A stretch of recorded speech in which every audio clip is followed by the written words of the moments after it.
Again, idea lang. Tingnan natin kung anong kailangan nating i-document para just in case.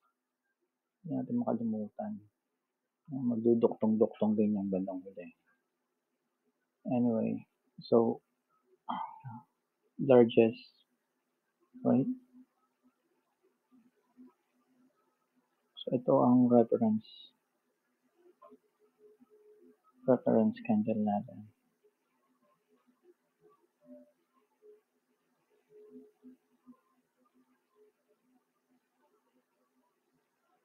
Okay.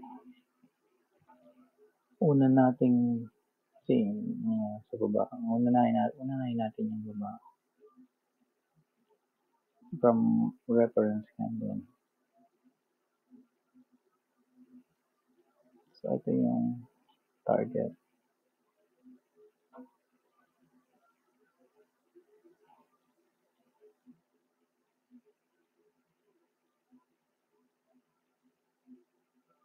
Target.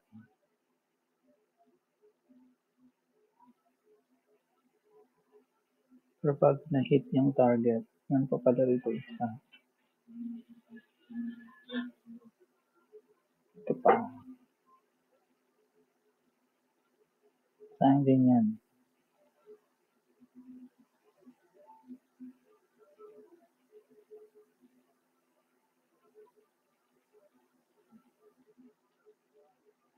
Anong passport nito? Target. Lubat pa, dear. Dear, 1%. Target. Dear. So ito yung una mong support. And then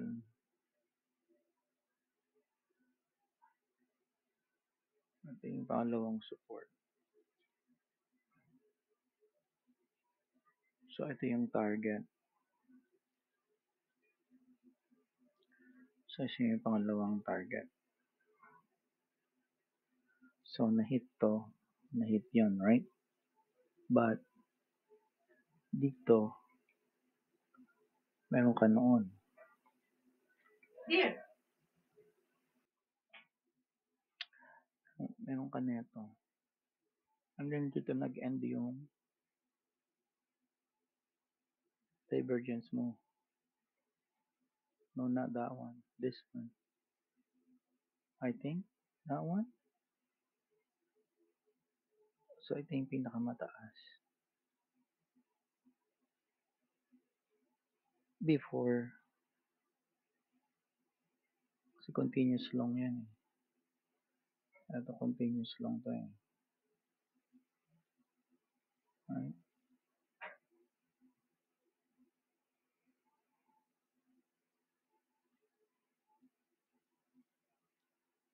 So ito yung mga tinitrade dyan eh.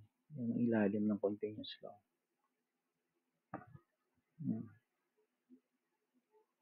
Galing ka ng overbought. So overbought to.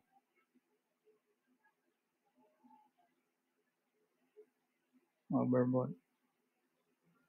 Ito yung continuous long mo, bumaba siya doon, pero overbought yan. Continuous long, tataas pa yan. Anyway, ito yung buy area mo. Paano mo kukunin yung taas nito? Ito yung, dito natapos yung overbought, hindi doon. Ito yung kukunin mo.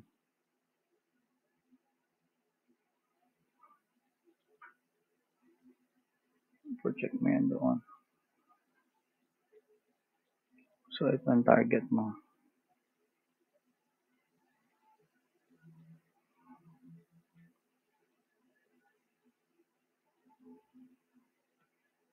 Yan ang target mo. Okay? Which is overbought din yan.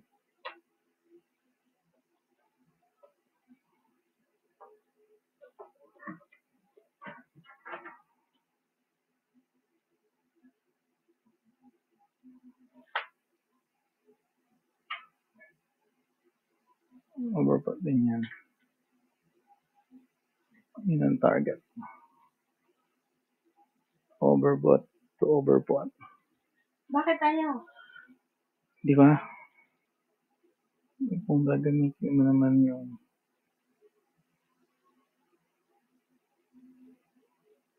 ito.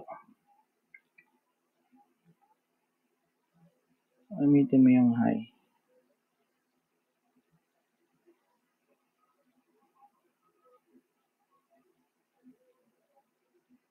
Gamitin mo tong high.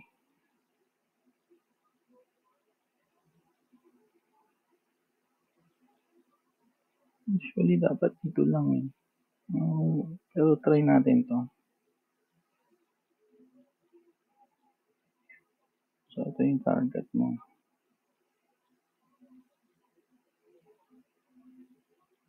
Which is also overbought. Overbought din.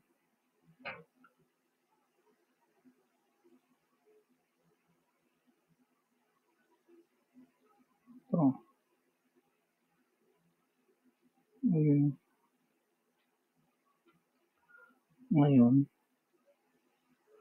kung yan sa theory natin, dito mo dapat kukunin sa babae.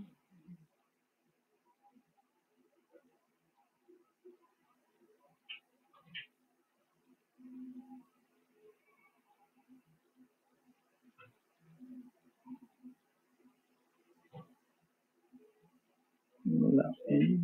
Hindi pa pwede.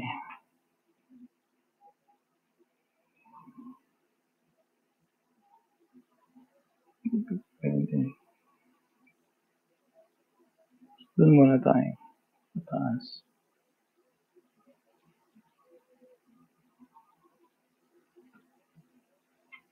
Okay. Ito. Wala doon sa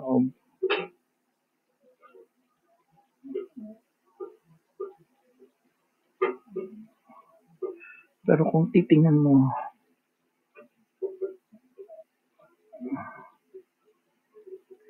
that's overbought to oversold. So, kung pipili ka dito, ito lang sa dalawang yan. Tingnan mo yung pinakamataas.